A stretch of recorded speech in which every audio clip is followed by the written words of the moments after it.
All right.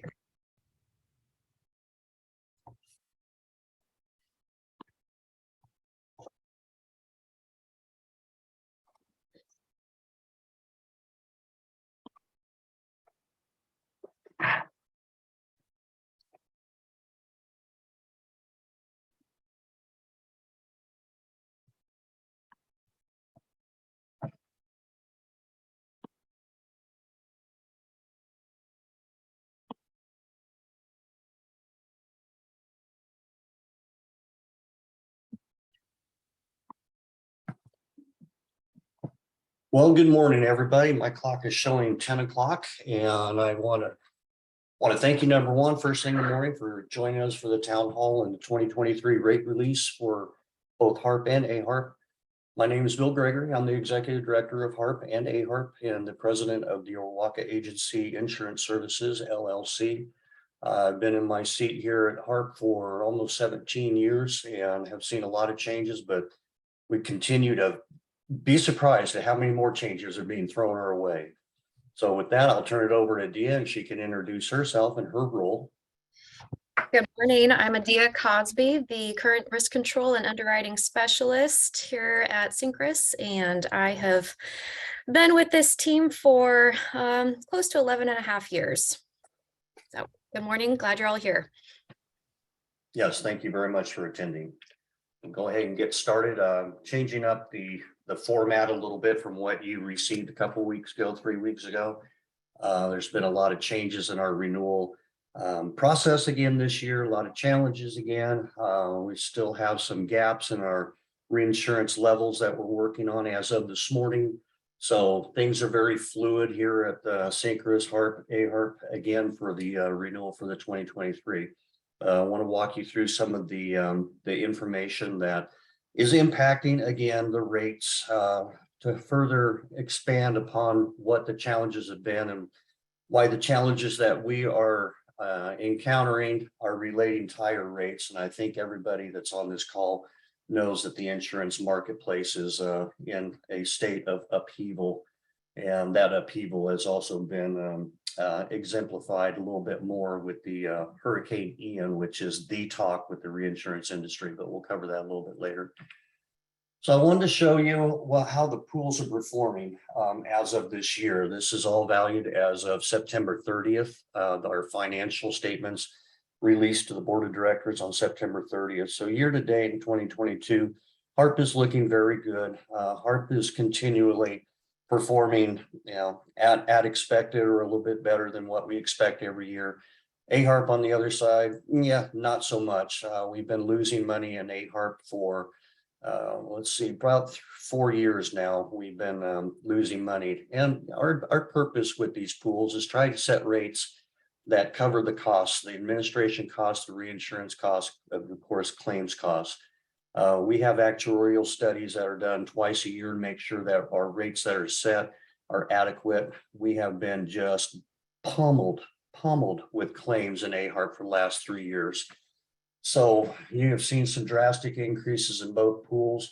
Most of that's been driven by the increase in reinsurance costs. But this year for 2023 renewal, we're actually seeing the reinsurance costs stabilize quite a bit more than we've seen the last 3 years, which is highly encouraging.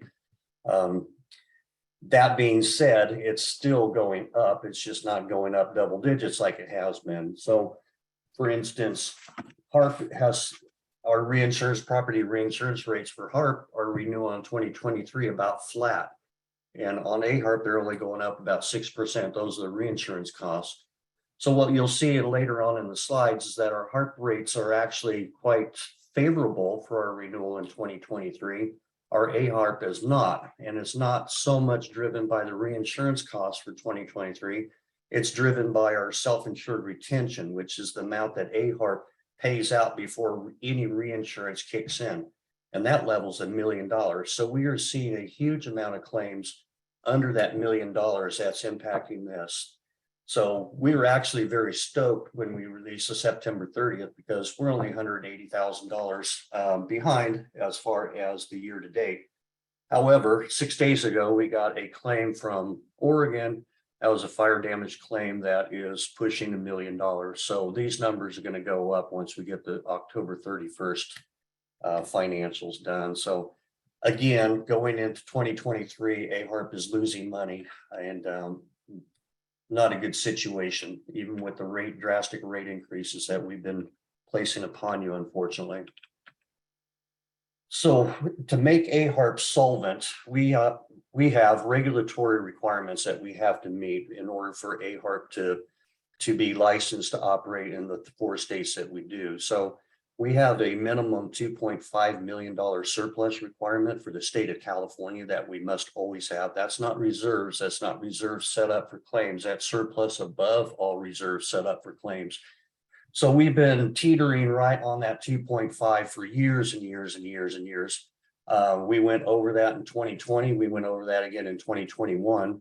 I'm sorry, we went over that in 2021 and again in 2022. So in order to meet those thresholds, we had to remove equity surplus out of HARP and inject it into AHARP in order to meet those thresholds. So this graph I presented to the board last week kind of is it's an illustration of what happened when we infused the capital. We infused $1 million in 2021 and $1.5 million in 2022 to make the program solvent. So this shows how it had a downward trajectory, but we're keeping above that line. This one shows if we didn't put any capital in. So you can see since the inception in 2011, without capital infusion, it would just spiral downward. So AHARP's in a little bit of a quandary as far as its solvency goes. We're not in any risk of going out of business by any stretch of imagination, but we definitely need to get these numbers back up and make the pool self-sustaining instead of removing capital out of HARP in order to make those numbers.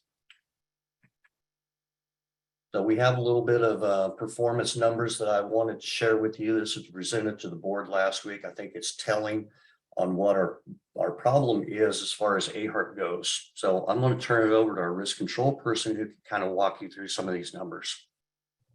Yeah, of the 406 active policies that we have right now, you can see that the percentage of losses contributing to property claims is pretty neck and neck between fire and water damage claims. The fire losses do include wildfires, so the severity is higher on that front, but due to the frequency of the water claims, which do include some larger losses as well, they're almost tied, which in years past would be a little bit surprising, but you can see the 47% contributing from fire losses and 43% from water damage. So we've been trying to ascertain why we're seeing such a rise in the water damage related losses since we first began experiencing these a few years ago, but haven't reached any solid conclusions other than the causation and number of claims seems to vary by agency and region. So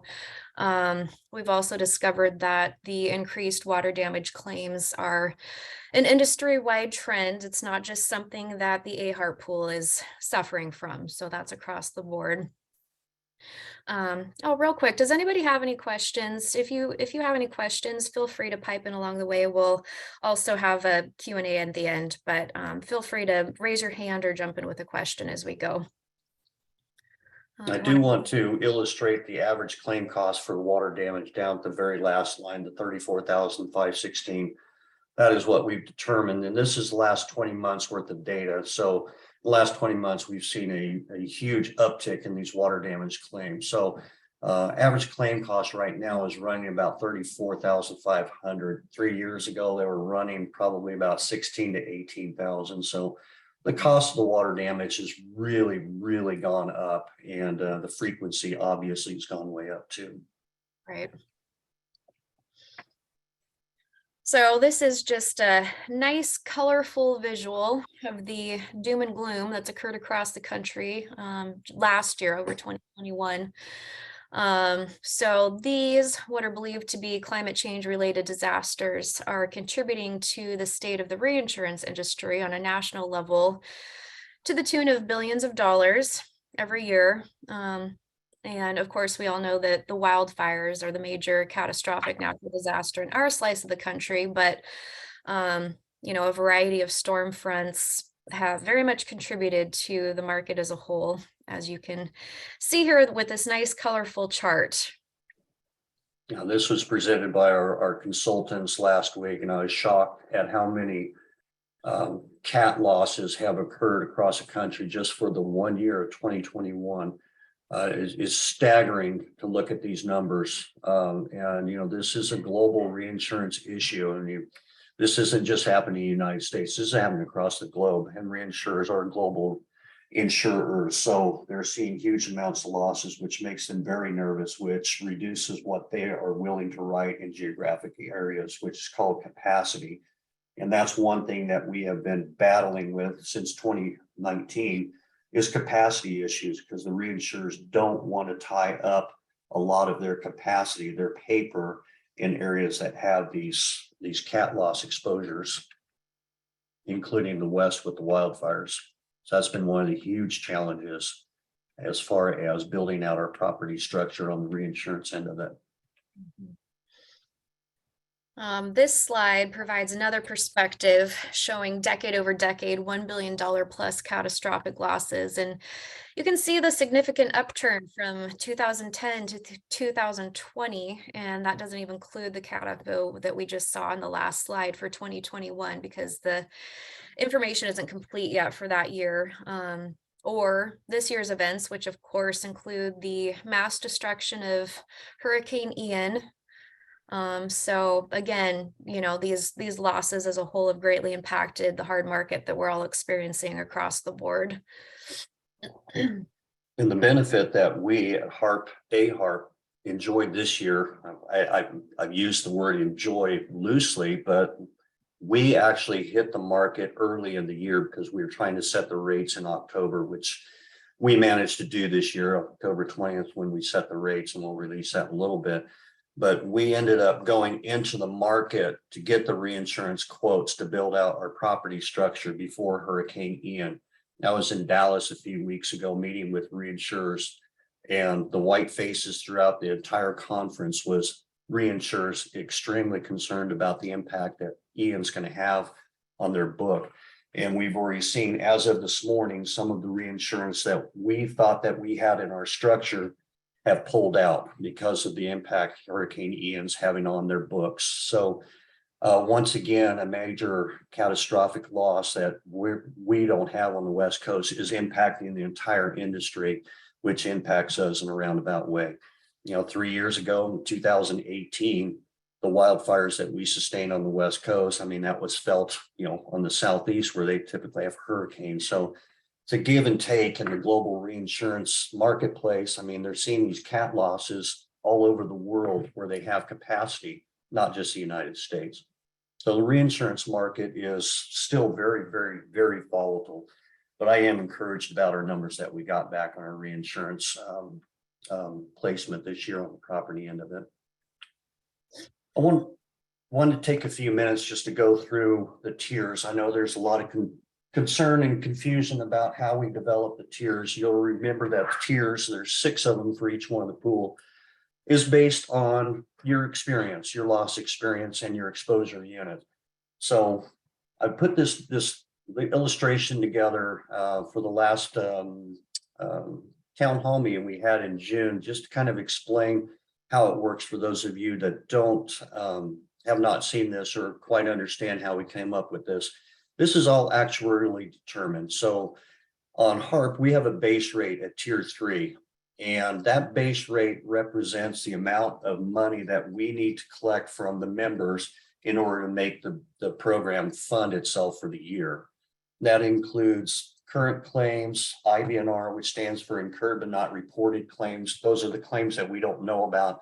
Those are reserves that are put on claims that exceed over 2 years, like liability claims, that sort of stuff.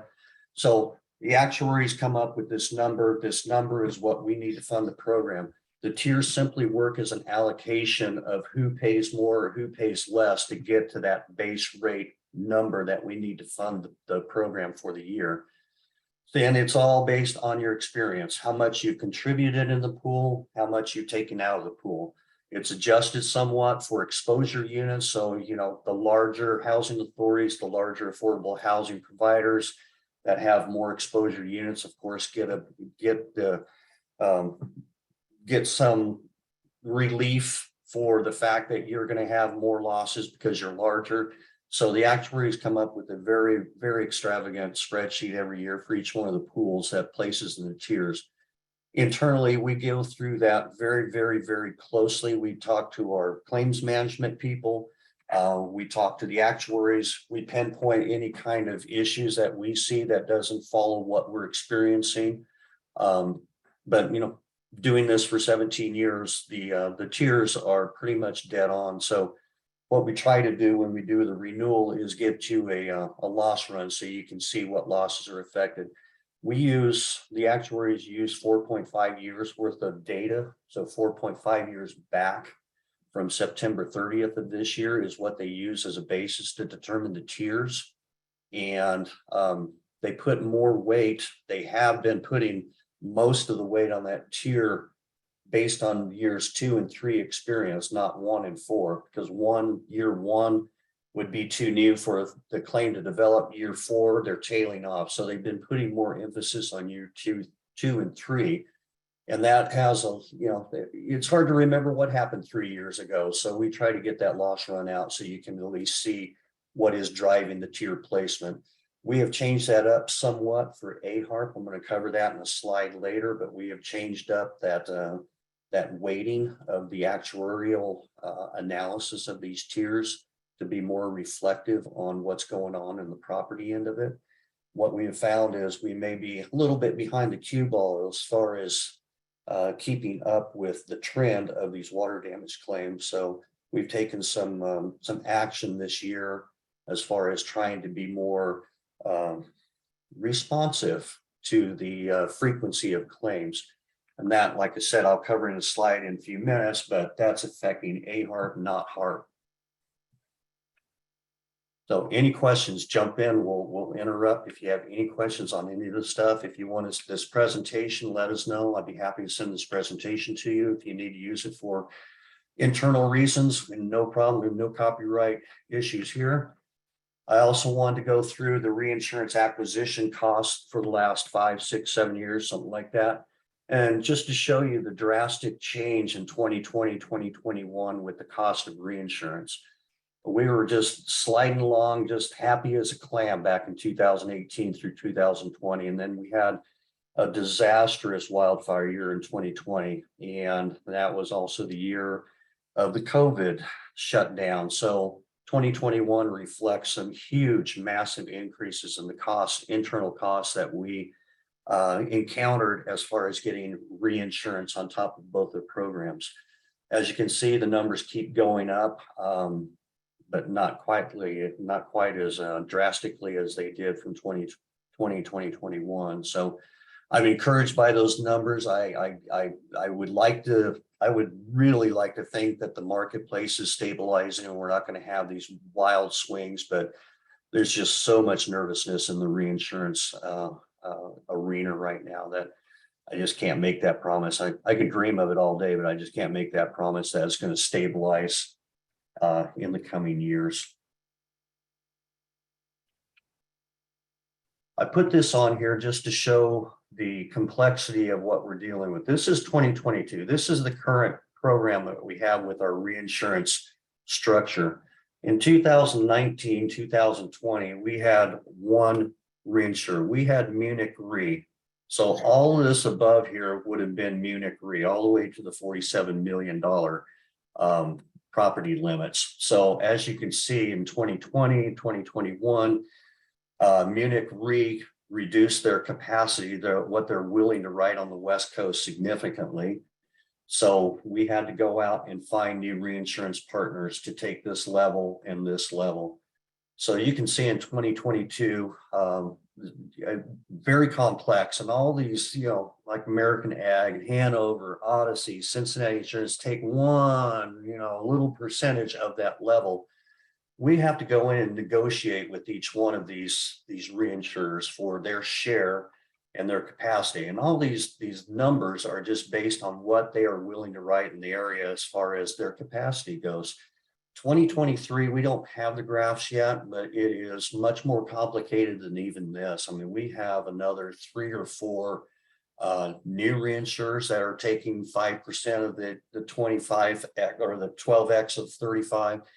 We have all sorts of little changes like that. And I just found out this morning that we have a little bit of gap on the HARP right up in this area where 2 of the reinsurers pulled out because their capacity has been tested by Hurricane Ian. So just found that out this morning. So this is an ongoing thing until we get everything solidified. Like I said, we had some reinsurers that pulled out that did not give us a quote for this year, like Fidelis. Fidelis said, no, we're not going to do this anymore. We're out. So there's a whole big old chunk that we had to fill in there. So we're thankful that we had some more interest in the programs for reinsurers. So we're working steadily to get that built out and that structure built up to that $47 million again for 2023. I'm not anticipating any problems. We just have hiccups along the way till it's all said and done. These are the board adopted property rate performance graph that I provided to the board last week, just showing over 8-year, 10-year period how we performed as far as taking rates on the property goes. So you will see that 2020, 2021, I mean, huge increases. This is all driven by the reinsurance market. There's absolutely no denying the fact that this was driven primarily by the reinsurance costs that we encountered on that. So you see after that huge spike, we've stabilized a little bit. 2023, there's your spoiler alert. There's your 12.2% that was approved by the board for property on HARP and your 14.9% increase, unfortunately, in AHARP. And I've got a slide to cover that in a little bit, of course, when we release the rates to you. So here we go. These are the rate and plan changes for 2023 that were approved by the board of directors last Thursday, October 20th. You will see this in this presentation. You'll also be getting some mailers through Outlook to the executive directors and the CFOs, and also through our channel with our marketing partner, OVO. So you will see this probably duplicated a few times today.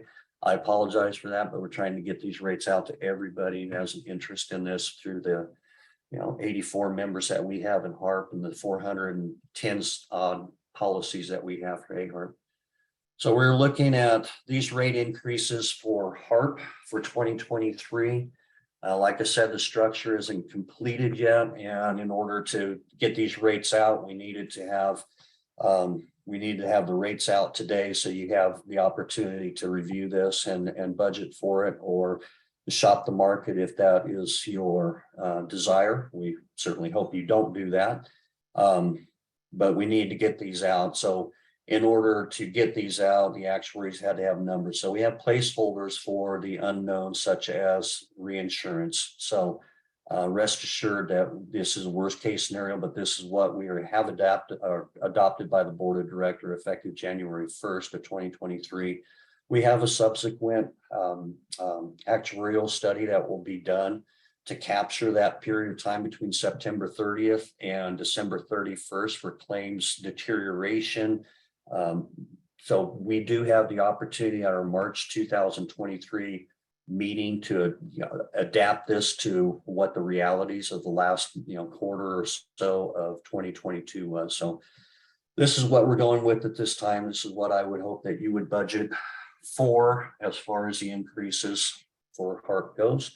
There is going to be no plan changes for HARP going into 2023. Property deductible remains at $5,000. General liability, like it has for the last 35 years, still remains zero. Property limit will remain at 47 million, and the property increase right here is relatively plus probably 1.7%, because last year our indicated rate for property was a 26% increase, and the board of directors decided in 2021 for the 2020 year that they would cap that at 15%. So what you're seeing is that 26% that was called for in 2022 actually was capped at 15%. So if you take 15% minus 26, you're talking about this. So this number right here is basically making up for the shortfall that we had in 2022 based on the actuarially determined rate of 26% increase. So not great news, but relatively good news in the fashion of what we're encountering as far as the market goes. So that is a reflection. The property rate at 12.2 is a reflection of the great claims history we have within HARP and the fact that our reinsurance rates for 2023 were basically flat. Now for AHARP. So I've already let the cat out of the bag. 14.9% increase is what the board adopted for property based on the actuarial study and based on my recommendation. In order to start trying to get control of these water damage claims, we had to start capping and putting some not so pleasant issue or not so pleasant caps. And we went through, seriously, for the last 3 months, we have gone through every scenario that we could come up with as far as how to control the property losses due to water damage. So the best policy that we have, which follows the industry trends, is to cap each one of the water damage claims. Now, when I say water damage, I'm only talking about overflow and backup. You still have coverage for water damage following fire. You still have water damage coverage for broken pipes that freeze, that sort of stuff. This is just for the overflow and backup, which has become the industry standard. We have looked at dozens of policies, and most of the commercial policies we have looked at either totally exclude water damage due to overflow and backup, or they're capped.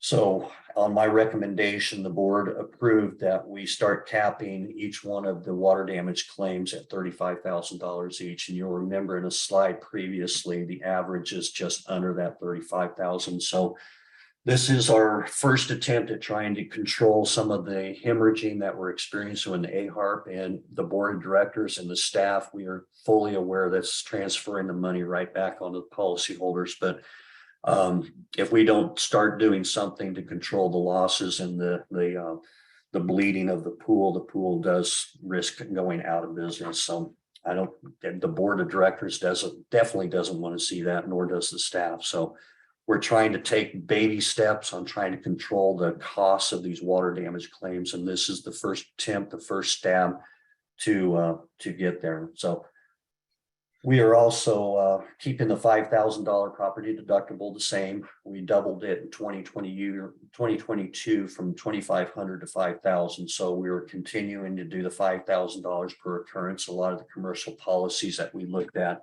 are starting at a $10,000 per occurrence property deductible. For the last 12 years, our general liability deductible has been zero. We're continuing that. We're not putting any kind of a deductible onto our general liability. We're still going to have the $47 million per occurrence cap or maximum limit. So that is more than adequate to cover any of the properties that we have in the inventory.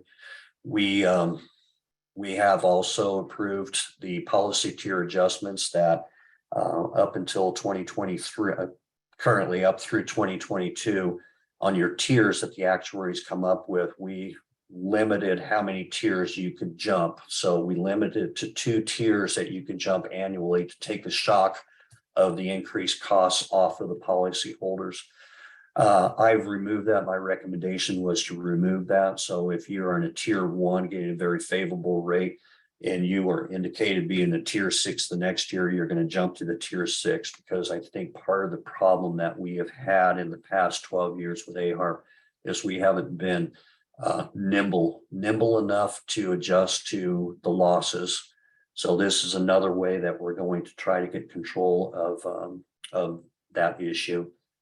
And also the property tier weighting, as I explained earlier, the actuary puts much more weight on years 2 and 3 of the 4.5 years that she looks at.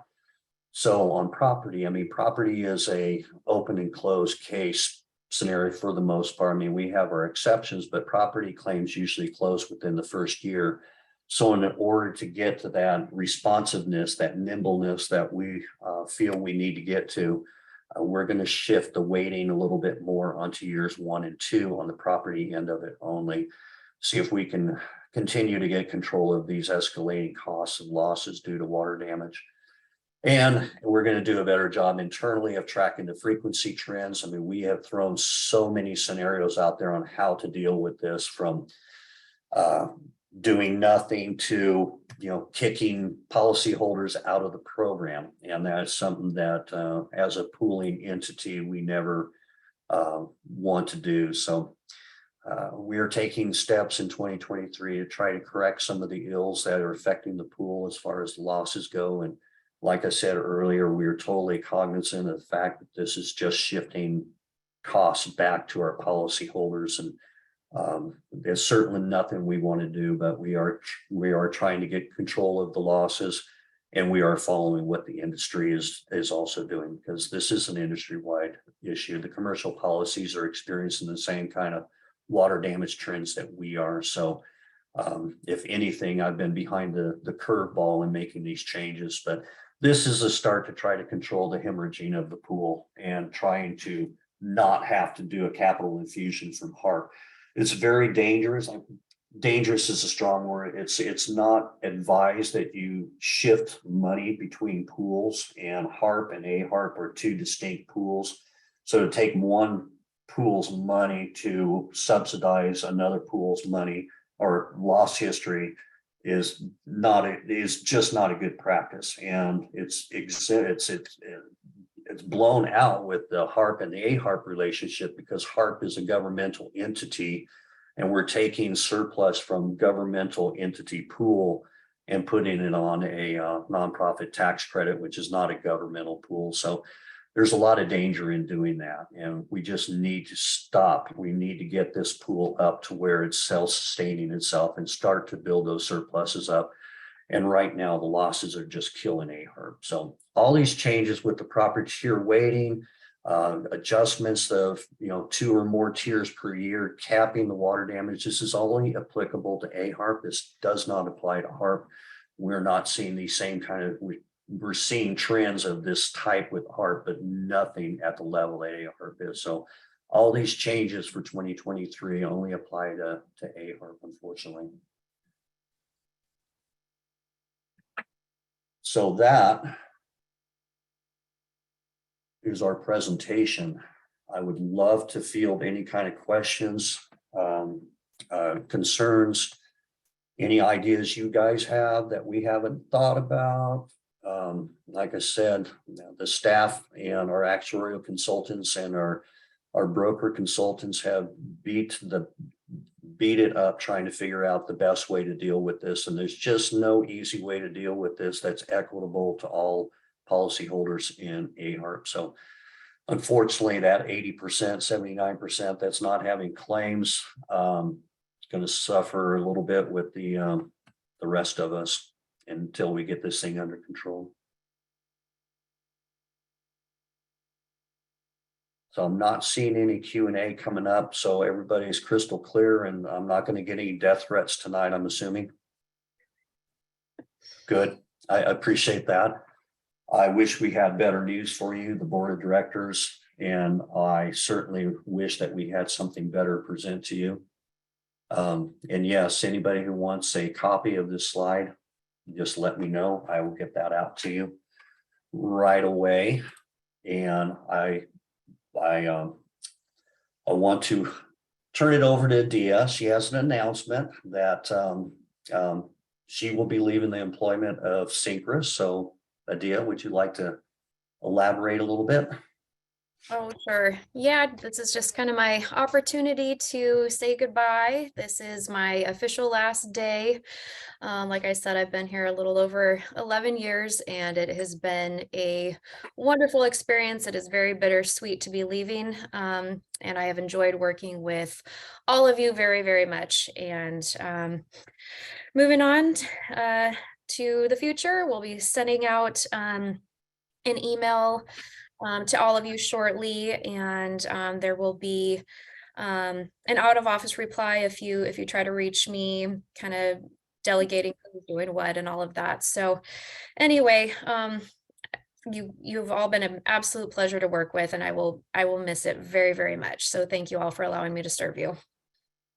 So all the workload that Adia has been doing will be shifted to me to begin with, and I'll distribute that out to Rick, Robin, Neil, Tom, other staff members, depending on what it is. So we will be looking for a risk manager shortly, probably after the first of the year. I'll start advertising for that. So we're going to miss Adia. We have certainly enjoyed having her on the staff. This is the first time in my 17 years here that anybody's ever quit.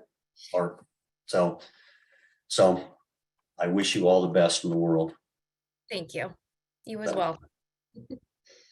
Thank you. All right. So I will send the slides out. I've got 2 of you that would like the slide presentation. If you want it and you think about it later, please email me. I'll make sure that you get that. I have all sorts of other PowerPoint presentations that I've used in the last few months that has all sorts of graphs and stuff like that. If you need any kind of ammunition with your board of directors, board of trustees, board of commissioners, whatever, just let me know. I can give you probably more than you care to have as far as the challenges that we have. So with that, I want to thank you again for attending, and we will be doing these town hall meetings probably once a quarter or twice a year, something like that, just to keep everybody apprised of what's going on. But this is the biggie with the rate release. And like I said, you'll be getting multiple mailings today on both the HARP and AHARP rate releases. So if it's duplicated, my apology, but we're sending it out to the masses with different databases. So I want to thank each one of you for stepping in and participating with this. Thank you. Thanks, everyone.